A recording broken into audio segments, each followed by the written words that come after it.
Coming up this June at the Outdoor Fair is a brand new wildlife art expo we're holding at the Outdoor Fair.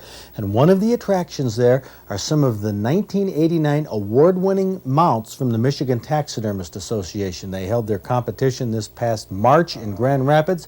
Brad Bruce is the long-standing president of the MTA, and I talked to him about how far taxidermy has come in the past few years.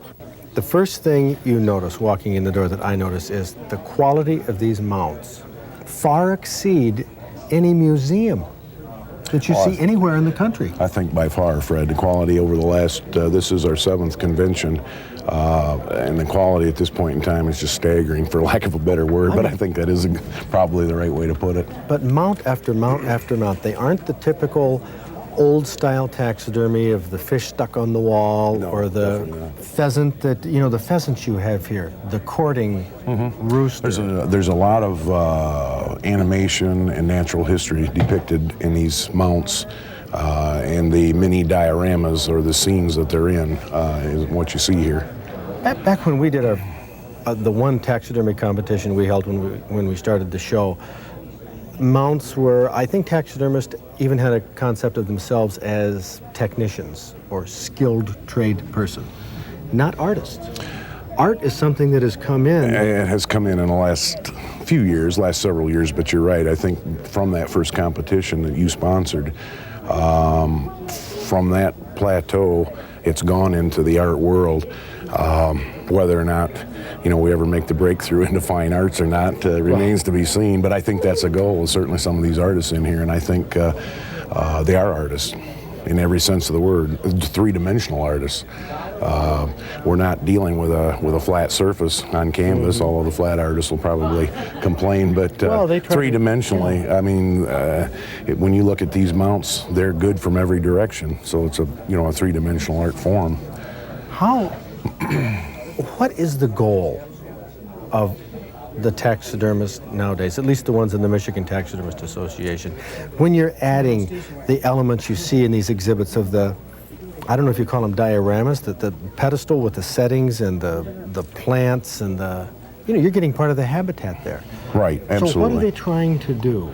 Well, I think the overall goal, and speaking for all of the members, would be to break through into a very acceptable art form, albeit wildlife, but and totally shed the old stuffed quote image, if you will, as that's certainly not the case today. I'll bet you that at our first competition, every fish could be hung on the wall. Right, I would agree with that. Very few fish here can be hung on the wall. They're freestanding mounts. Both sides of the fish are finished. They are. They're chasing a bait fish, chasing a lure. They're picking up food off the bottom. Or it's not something that you would put on a wall. It's something you'd put on a table or somewhere else in the house. Could refer to it as wildlife furniture, if you will. It's getting very popular. The case mounts protect, of course, obviously the mount within. And it frames them, if you will, much like a picture. And you're right, they're pedestal mounts. The animation is there, and the thing that I hear a lot of in here, comments from the public, is, how did they do that? And that's neat, Thanks to Brad Bruce and all the MTA members, taxidermy has become an art form. Many of the award-winning mounts and dioramas you'll see at the fair will be on display at our Hunting and Fishing Museum in Houghton Lake throughout the rest of the year. We'll also have an exhibit of some of the biggest and most unusual deer heads that were winners of our Stroh's Hunting Awards in 1989, along with award-winning deer head mounts by the Michigan Taxidermist Association. And back once again at the fair as a part of the new Wildlife Art Expo will be a display of current photography winners by the Outdoor Writers Association of America. Nationally renowned photographers such as Bill Ray and Irwin Bauer, along with Michigan's own Steve Griffin, Tom Hugler, Henry Zeman, and Richard P. Smith, often turn up as winners in the OWAA contest. This photo display is tops of its kind in the country.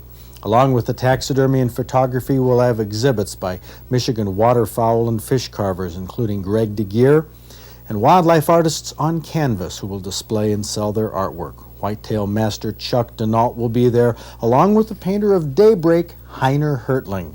If you received a Daybreak as a PBS Pledge Premium, bring it to the fair and arrange for Heiner to do a custom remark. You'll get a kick out of meeting him and all the artists who participate in this new Wildlife Art Expo.